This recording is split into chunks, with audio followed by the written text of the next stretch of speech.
My name is Darrin Dodds. I'm an Extension Cotton Specialist at Mississippi State University, and we're at the Cotton Focus meeting at the West Tennessee Research and Education Center in Jackson, Tennessee. And I spent a few moments this morning talking about the importance of variety selection in cotton production.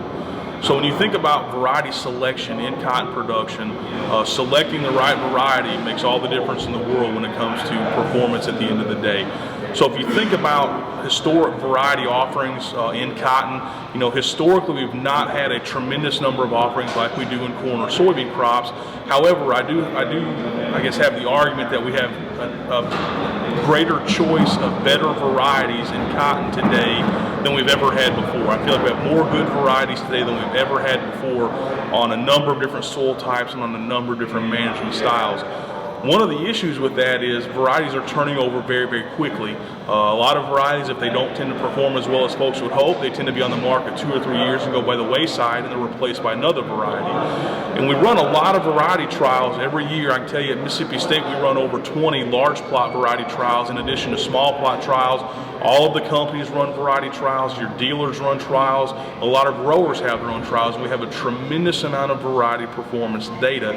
But the issue is you have to really look into that data to determine which of those data are applicable to your situation, whether that be irrigation type or whether or not you even have irrigation, whether it be plant growth regulator management style that you have versus another grower, soil texture, whatever the case may be. And really what it gets down to is we have a tremendous amount of performance data. We really need to start focusing more so on management of those varieties and where to properly place those varieties. Historically we've not had a lot of varieties to choose from. It's been easy to pick 1 or 2 and put them wherever you feel like they fit best. But now that we have 10 to 15 varieties that yield very well in a number of different circumstances, it's important to put those varieties in the right place, and kind of what we're going with is putting the right variety in the right field and then managing it properly after you do so.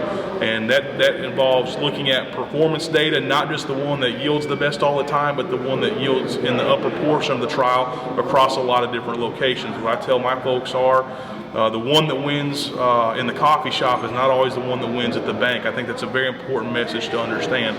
The other thing to look at when you're picking a variety, you're not just picking a variety, you're picking a complete package that includes a variety and the performance contained within that variety. You're choosing a trait package within that, whether you're looking at a Bogart tube Roundup Ready Flex, whether you're looking at a wide strike Roundup Ready Flex, whatever the case may be. And you're also choosing a seed treatment package, and the seed treatment package is becoming more and more important every day. We've had tremendous issues with thrips in the Mid-South for the last 3 years.